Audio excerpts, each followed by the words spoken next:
Magandang hapon po mga idol, kasama natin si Boss Jory, ayan, si Sir Jory. At saka ngayon po mga idol, siyempre dahil po sa issue, ayan, pumunta po tayo dito sa kanyang farm kung saan meron ditong 1/4 na hektarya ng lupain mga idol. Pero nag-decide po si Sir Jory na hindi po ito siya ibebenta dahil pangkonsumo. So alamin po natin ang pinaka-reason ng mga farmer po mga idol kung bakit ayaw na ibenta yung kanilang mga sinasakang palay. Yan. Si Sir Jory, bakit po nakwento po kasi sa akin kanina na ayaw mo nang ibenta ang ma-harvest mo dito sa iyong 1/4 na sinasakang palay? Kasi una-una, yung presyuhan ng palay natin ngayon talagang napakababa. And then ang masaklap doon, mababa na nga yung presyo ng palay, yung mga farm inputs na ginagamit natin, lalong tumataas yung presyo. So, sa presyuhan ngayon ng palay na 15 pesos, siguro hindi abot ng 1,000 yung isang sako. Siguro nasa 600 to 700 plus lang yung isang sako ng palay. Ilang kilo yan siya? Nasa 60 above yung kilo ng palay. Sa 60 kilos na isang sako ng palay, 600 to 700 kapag ibenta sa market. Market, oo. Tapos dito sa yung 1/4 hectare na palay, kasi sobrang ganda po mga idol, makita niyo po dito. Yan, mga ilang sako ang estimated natin. Kasi nag-harvest po ngayon mga idol, malalaman natin. Estimated yung mga ilang sako ma-harvest. So sa ngayon, ang ika-tatlong cropping ko na ito pala. No? Mula nung tayo yung nakaano rito, nag-tanim. So ngayon lang medyo gumanda talaga yung palay. And then ang average namin ito noon, nung una at saka ikalawang cropping, nasa 15 to 18 sacks lang yung per 1/4 hectare. Ano yan? Half hectare. Oh, half hectare. Nasa half hectare ito. Half hectare pala ito, sorry. Itong area rin na rinintahan lang natin itong area. Magkano ang renta? Ang renta natin is, kung sa first cropping is 15 sacks. 15 sacks sa first cropping. Second cropping? Kalahati. 8 sacks mga ganon. Ganon. Ngayon, yung 8 sacks hatiin pa yan sa kasi third cropping na ito eh. So 4 na sako na lang ngayon? Oo, 4 ganyan. So medyo pababa ng pababa. Sa first renta is 15, 8, tapos 4 na sako ngayon. So ang challenge po, magkano ang yung nagastos dito sa kalahating hektarya? Siguro kulang mga ano rin ito, mga 30,000 siguro. 30,000? So siguro mga 20 plus lang. 20,000 plus? Maliit lang pala? Maliit lang kasi lumait ito kasi dati yung practice natin talaga, kapag susundin natin talaga mapamahal tayo. May mga technology naman tayong ginagawa kasi dapat ngayon maging practical talaga tayo ngayon. Kasi mura na yung palay, kailangan magtitipid din tayo doon sa mga farm inputs na ginagamit natin, like yung fertilizer. So hindi tayo talaga nagbababad ng abono na ina-apply rito. Gumagamit tayo ng ibang mga farm inputs. Mga methods. So ito yung harvester mga idol. Yan, atras yan dito. Atras yan, atras.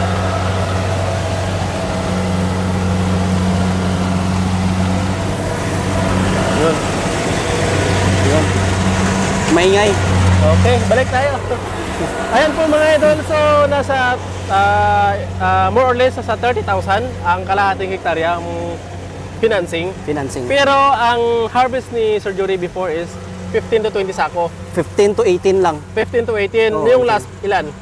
Nasa 18 sacks. 18 sacks. So yung first harvest at saka second harvest mo, Sir Jory, bawi ba yun? Failure talaga yun.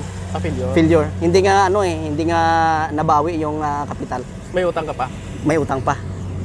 So paano yun? Kasi kung 15 to 18 na sako, tapos renta mo is 15 sako, ano yun?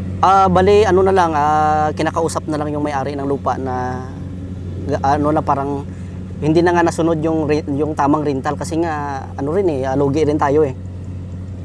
Medyo napaisip ako doon mga idol. Imagine mo, sa kalahating hektarya, ang unang renta is 15 na sako. Kaso yung harvest mo that time, ilan lang? Nasa 15 lang. 15 sako. So, dapat 15 sako ang renta mo, ilan ang binigay mo? Dapat 15 talaga yun. Wala nang matira. Ilan lang mo?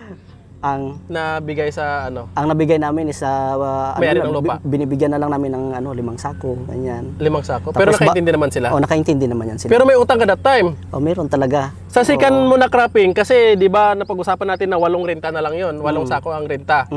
So ilan ang harvest mo that time sa second cropping? Sa 18 sacks ata yun. 18. Oo. So ilan lang binigay mo? Kasi 8 yung dapat ang obligation mo eh. Nakabigay kami ng 6 ata yun. 6? May utang pa rin. Din pala yung may-ari ng lupa. Parang lang na pasensyahan na lang talaga kapag kasi wala ayun lang talaga yung yun. Mas kasi mas mabigat para sa akin kasi ikaw pa yung nalugi at saka siyempre nagkakapital din tayo. So mas maganda hindi ka pa nagsakan lang siguro. Oo nga eh. Magkano na utang mo? Mga ilang sako pa naman. Hindi yung financing mo kasi syempre kung more or less 30,000 yung financing mo dito per cropping. So ilan na yun? 60,000. Oo. Ilan ang nautang mo doon? Actually hindi ko na siya kasi sarili lang naman yung yung kapital. Hindi pero, ka sa mga financing? Hindi. Sarili lang yung kapital natin. Sariling pera lang. Okay lang yung kung ganon. Siguro kung inutang pa natin yung sa ibang financer, siguro ang lakit siguro ng tubo. Mas lalong lugi. Baka 50,000 nagdoble na yun ngayon. Third cropping. So ngayon po mga idol, papasok po tayo sa issue na ngayon dahil syempre ayaw niya nang ibenta. Imagine mo, lugi siya first cropping. Yung second cropping. Owner ng lupa, lugi din. Lugi din. Kasi dapat 15 babayad, 5 lang binigay.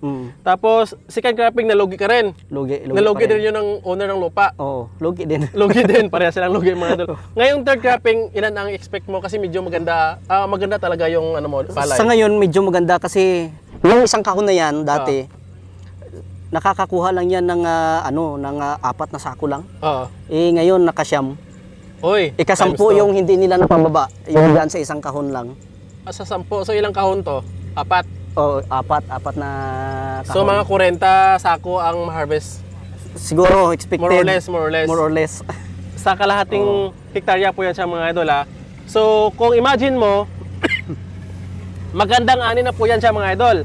40 na sako sa kalahating hektarya. Okay na yan. Yes.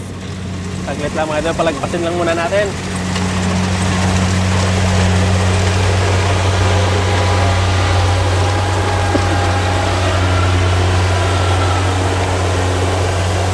Yun. Hindi na siya umatras. Yeah. Imagine mo mga idol, balik tayo sa ating topic. Kung ngayon po na napakaganda ang ani ng palay, sa kalahating hektarya, 40 na sako. 40. Goods na yon. Okay na yan. Capital po natin is more or less nasa 30,000 malapit.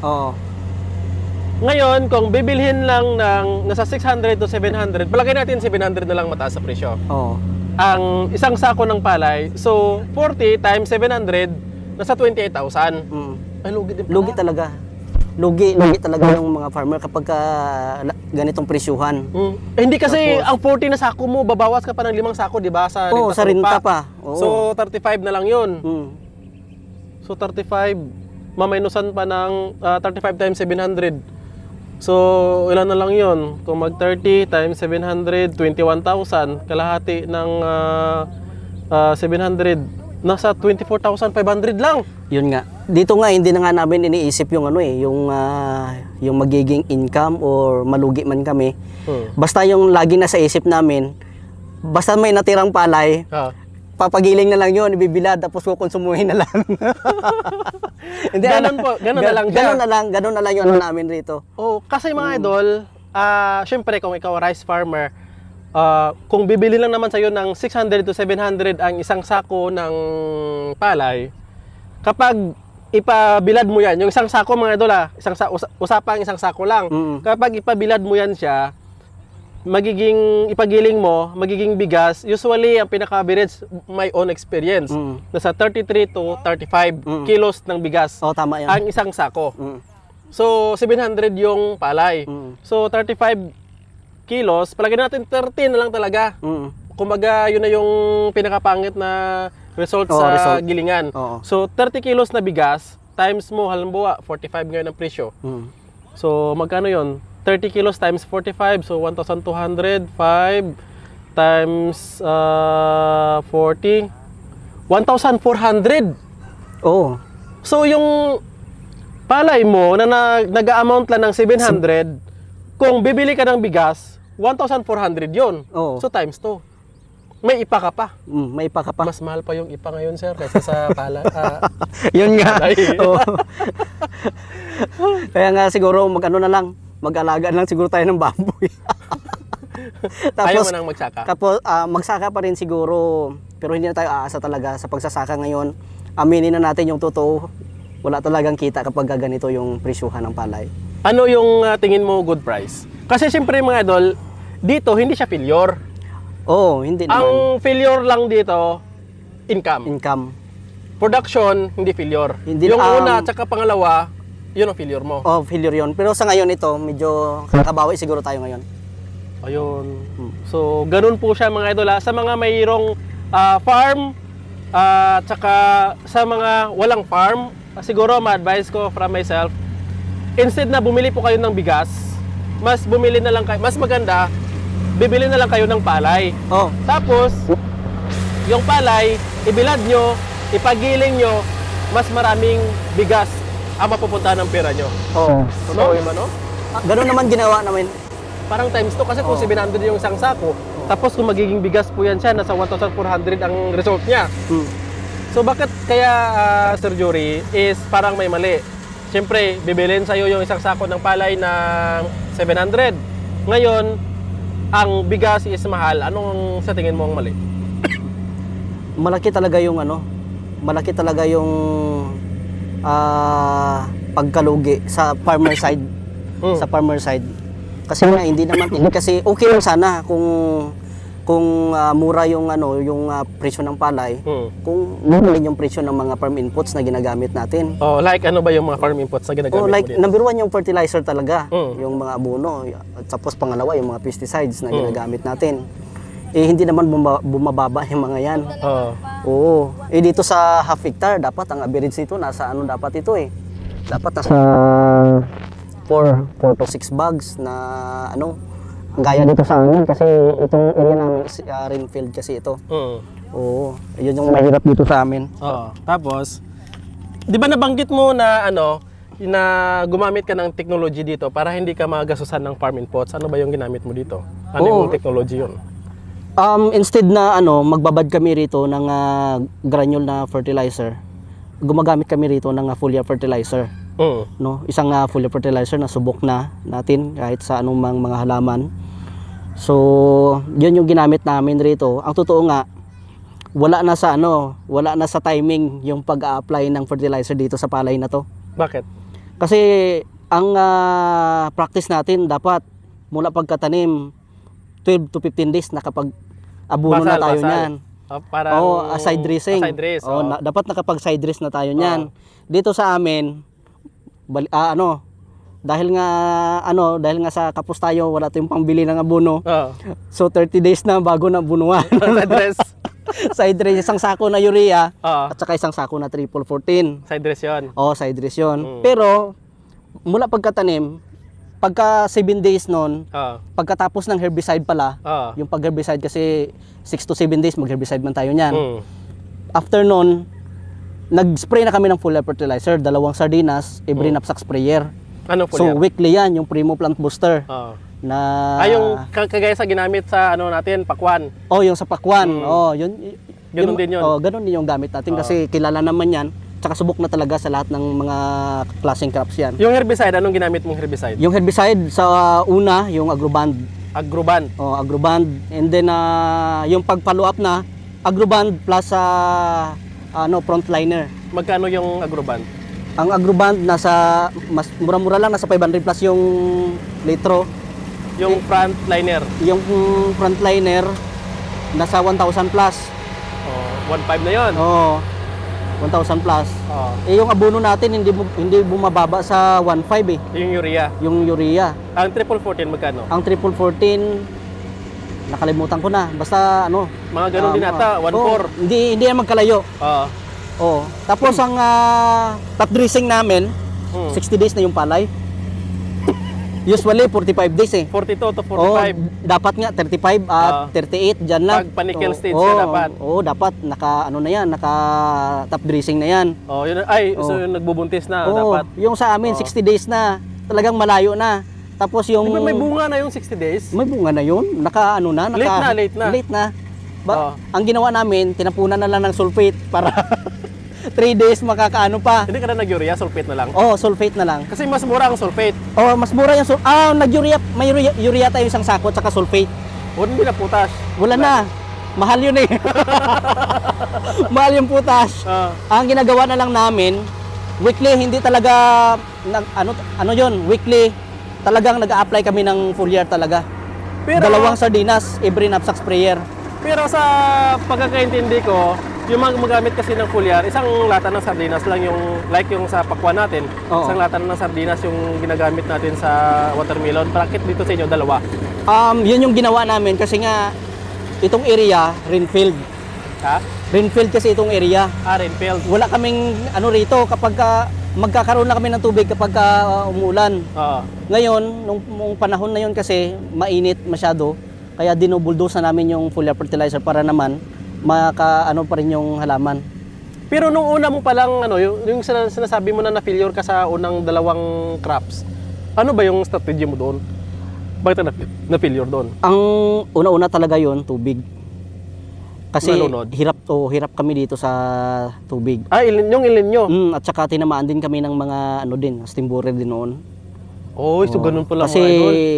dalawa yan eh, yung steam borer at saka black bag. Pero mas kami talaga sa steam borer. Doon kami na tamaan talaga sa steam borer. No. Oo. Sa pagkakaintindi ko kasi ako lumaki rin as a rice farmer, medyo matanggap ko pa siya na ma-failure ka sa insect. Kasi parang may choice ka pa eh, Oo. o bombahan mo ng insecticide. Pag nakita mong maraming insect, lalo na yung katabi mo nagsimula, bombahan mo yung sayo, Oo. medyo masurvive mo pa. Oo, masurvive Pero pa. kung halimbawa sobrang ganda ng ani mo, time will come na during harvest, maintindihan ko po si Sir Jory kung bakit ayaw nang ibenta. Kasi kasi sarili niyang financing, ikukonsumo niya na lang to kasi bibili siya ng bigas. Oo, totoo So yun. di bali nang wala siyang income ngayon mga idol, at least hindi na siya bibili ng bigas. Oo, kasi ang laki ng diferensya eh. Imagine mo no. Oo, nasa Bibenta mo ng 700, bibilhin mo ng 1.4 Oo. ang bigas lang ha. siguro kung ang bibilhin mo NFA, siguro makamura. Pero ngayon may tag-20 ngayon, di ba? Oh, meron. Baka ma-misinterpret niyo po mga idol ha. Ang 700 yon, isang sako ng palay. Kapag pinagiling mo po yun siya at saka binilad at saka pinagiling, ang magiging bigas niyan kapag nasa 30 to 35 kilos, kapag presyohan is 45, nasa 1,400 na agad yung value ng bigas na Oo. yan. Eh kung ibibenta mo lang 700, 700. o labor mo sa pagbilad, magkano isang sako? Hindi lang ako sigurado Mga kasi 50 dati, di ba? kami lang naman kasi Magbibilad din. Oh, No? magbibilad. Tapos paggiling na lang, maliit ang expenses kahit gumastos ka pa ng 100 sa isang sako. bayad pa rito sa harvester. Ay, may harvester pa. Unang pa yan ang harvester. Yun pala talaga. mga idol.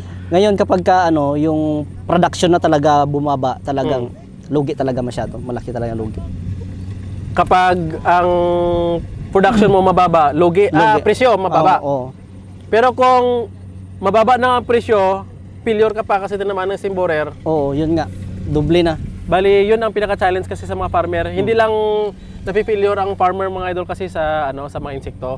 So nafi-failure din dito sa presyuhan. So doble. Doble talaga. So minsan hindi din kasi even gaano as a rice farmer ako, even gaano mo pa ka-expert dito sa pagpapalay, kahit sabihin natin 20 years, 30 years ka pa nagpapalay, time will come kapag pangit yung panahon na aatake pa rin mga peste. Oo. At saka mafe-failure ka pa rin talaga mga idol. Even gaano ka pa ka-expert pa ulit. Saka sa damo rin. Kasi kapag kagaya dito sa amin, wala kaming tubig. Kapag ka nag-spray ka ng herbicide, wala kang Hindi tubig. mo palunod. Oo, hindi mo malunod yung damo. Talagang ma-failure ka rin sa damo. So anong pinaka-magandang gagawin natin as a rice farmer? Yun nga yung pinag-iisip ko rin eh. Kung pagpapatuloy pa ba tayo sa pag-rice farmer, siguro magtatanim na lang tayo para konsumuhin na lang. Sa akin iba. Hindi na para pang pang business. Pang konsumo na lang. Pang konsumo na lang. Eh, usually mga idol, as a farmer, hindi din naman sa wala kaming choice. Siyempre, rice farmer ako. Hindi rin sa wala kaming choice na hindi magtanim. So, ano kasi yan siya mga idol, parang passion mo yan eh. Kahit na failure ka man, kung yan ang gusto mo, at saka yun ang hilig mo, parang tuloy lang ang laban. Bawi na lang next cropping. Oh, ganun talaga. Kung magmalang presyo. Kasi kung hihinto rin tayo, wala rin tayong makain. Di bali nang nalugi, at least may makain. Oh, yun nga, yun sabi ko kanina. Yun na lang yung iniisip namin, hindi na namin iniisip yung kapital, yung nalugi. Basta pag may natira, hati-hatian natin yan. Yan na. So, halimbawa, ma-account natin, yun. Ay, mayroon pa pala sa kabila. Oh, mayroon pa doon. Sa 40 na yan, ilan ang share ng harvester? Siguro assuming 40. lang siguro, iwan ko lang sa 10 sako, isa siguro. So, 4 na sa kanila. Oo. 36 na lang natira sa'yo. 36 na lang. Tapos, magbabayad ka dito ng Renta. 5 sako Renta. sa renta sa lupa. 31 na lang na sako. So, kung 700, loging ano?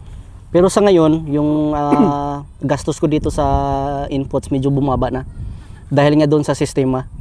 Ay, yung pag-apply mo ng Primo Plant Booster.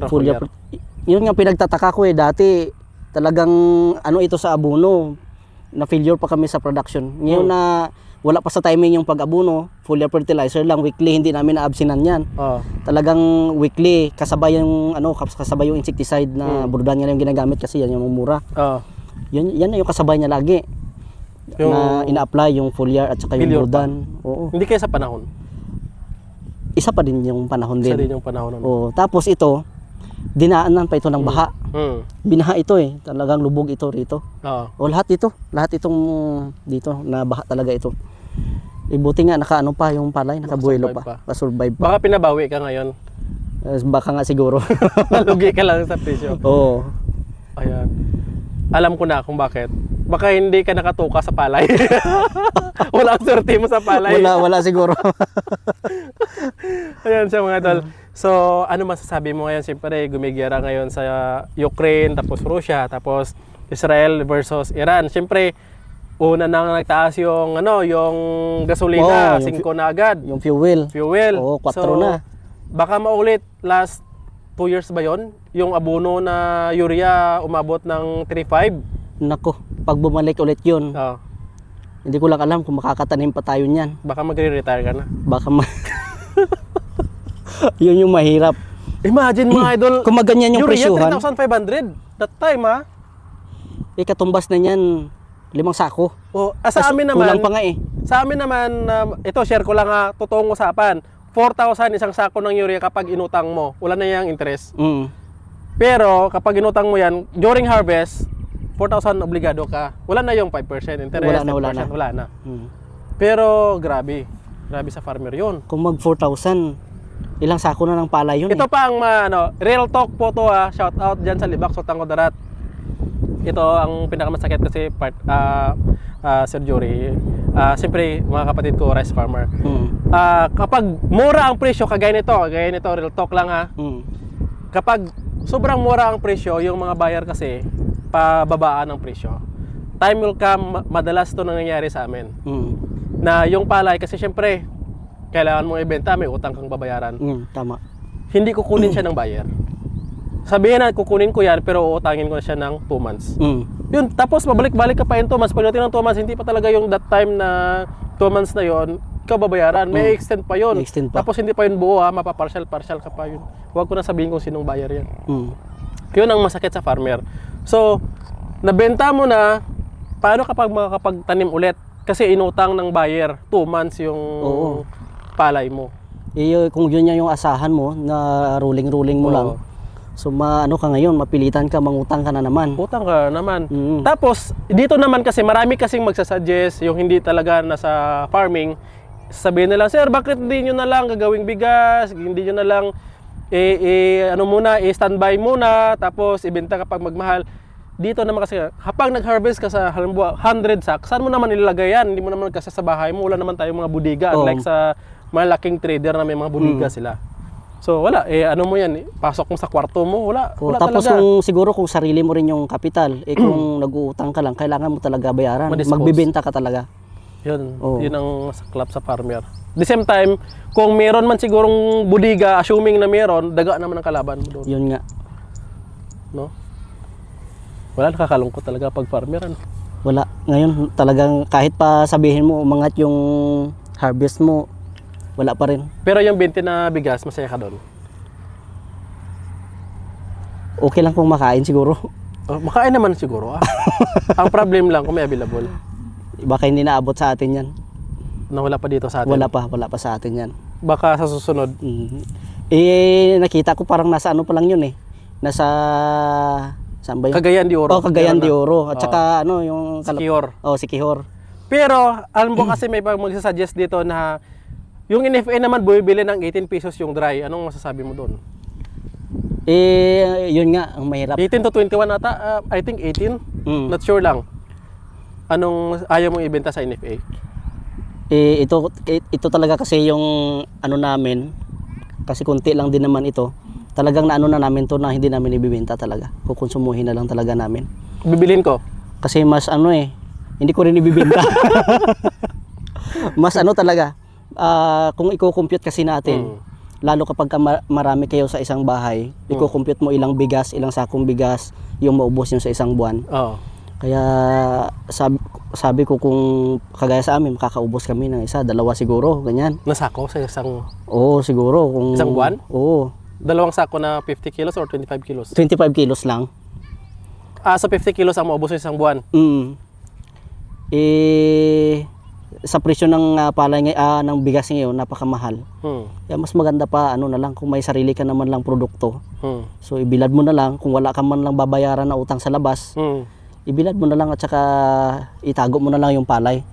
Kung wala ka ng bigas, pagiling ka na lang ulit. Swerte ka pa rin sir compare sa ibang farmer kasi wala kang utang. Pero lugi talaga pa rin kung isipin.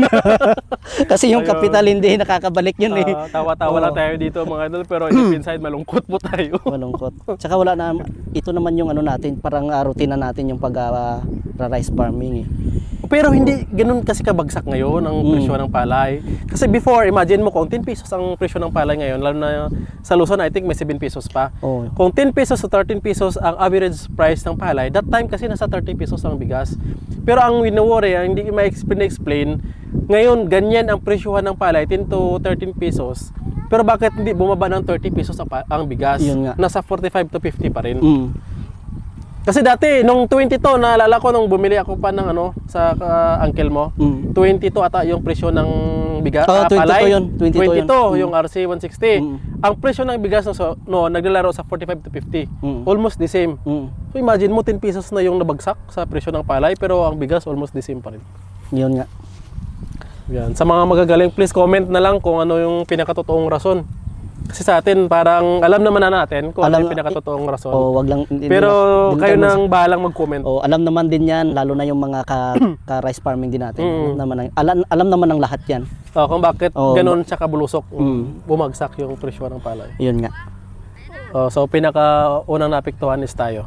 Siguro ma-advise ko na lang sa mga ka-rice farming din natin. Kahit hindi naman, yung ibang mga kahit anong crops, hindi lang sa palay, kailangan maging practical talaga tayo ngayon. Talagang aralin natin kung paano natin alagaan yung mga halaman natin na makakatipid tips, tipid na pamaraan. Budget meal? Yung budget meal. Gaya nito, hindi nga ako makapaniwala kung saan mo pa tinipid, kung saan yung mga abono, mga late na yung application na ganito pa. So mas umangat talagang harvest ngayon yan, kita mo naman. Marami-rami na siguro nasa na yan. Kung maabot siya ng 40, di mas okay. Ilalagay natin mamaya mga ito kung ilan yung total harvest. Kung abot siya ng 40 tapos napakaliit lang ng ng costing. Hindi nga umabot ng 15,000 siguro yung ko ngayon. Ayan. So ganun po mga idol ang sa side ng mga farmer, sobrang sakit. Imagine mo mga idol, nung unang cropping na dapat 15 sako ang bayad mo sa renta sa lupa, ilan lang binayad mo? 5. Kasi failure nga po. Sa pangalawa, almost 6 lang kasi failure. Failure din. Ngayon medyo okay at least 5 ang mababayad. So Kung failure pa yung ibang farmer na may-ari na ng lupa, how much more yung nagre-renta ng lupa kagaya mo? Oo.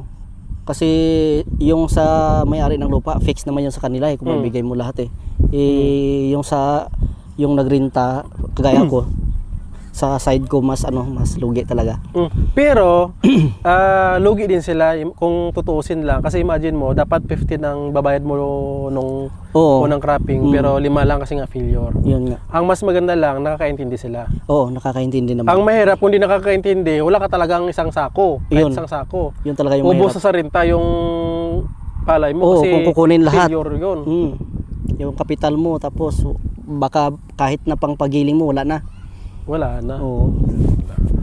Yan. So, hanggang dito lang yung ating video mga idol. So, soon, baka makapaggawa po tayo ng another video. So, bago tayo magtapos, Sir Jory, ano yung ma-advise sa mga kapwa nating farmer na kagaya mong nalugi?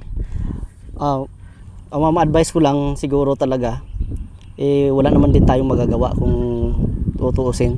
Kung hindi tayo magtatanim. So, mas lalong mahirapan tayo. Kung aasa na lang tayo sa bili na lang ng bili. Siguro pagpapatuloy lang yung pagpa-farm, tapos maging maging wais na lang tayo doon sa mga technology na ginagamit natin. Hangga't maaari kung saan tayo makakatipid. Gaya yung sinabi ko, yung idea ko rito na hindi ko rin naasahan na mas marami yung anin natin ngayon unlike dati. So siguro pwede nyo rin subukan kung para maranasan nyo rin yung nano ko rito kasi mas bumaba talaga yung ko ngayon. Gastos. Yun. At the same time, medyo marami-rami nga Medyo marami-rami ngayon. Sa mga nakaka-relate po nito, only the farmer can relate mga idol, at saka yung iba, kapit sa patalim, kapag parating failure, nag-abroad na lang talaga. Ganun talaga yung nangyayari. Yun na lang talaga mo. Kahit masakit sa pamilya na umalis ka, ay walang choice Yun nga. Kailangan mabuhay. Ayan. Maraming salamat mga idol. Sana po na-inspired po kayo at maraming natutunan sa ating video. Kung hindi man na-inspired, nagkaroon po kayo ng idea. Ayan. So, Luzon, Visayas, Mindanao, naikot na po namin si partner sa Vietnam ngayon. Shout out kay partner Ken sa Vietnam. Yan, buti. Shout out sa'yo, boss. Ingat po, partner. Ingat ka, boss. Ayan. So, maraming salamat mga idol. Happy farming po. Bye-bye.